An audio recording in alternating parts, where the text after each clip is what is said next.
আপনারা ধৈর্য ধরেন, আমাদের উপর আস্থা বিশ্বাস রাখেন, অতি দ্রুত সময়ের মধ্যে আপনারা বিচার পাবেন। ঠিক আছে, আপনারা এখন ধৈর্য ধরেন, আমাদের পরে আস্থা বিশ্বাস রাখেন। দেখেন, আপনারা আইনের আশ্রয় নেন, আমরা নিজেরা কেউ আইন ভালোবাসি। আগামী 24 ঘন্টার ভিতর আগে গ্রেপ্তার দেখতে চাই। ধন্যবাদ ধন্যবাদ। উনি আশ্বাস দিচ্ছেন এবং কাজ কখনোই মেনে নিব না।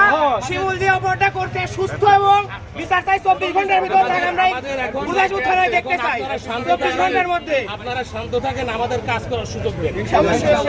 আমাদের কাজ করার সুযোগ দেন, কাজ করার সুযোগ দেন, আমরা কাজ করব। এটা যেহেতু পুলিশ জানি কাছে পুলিশ ব্যবস্থা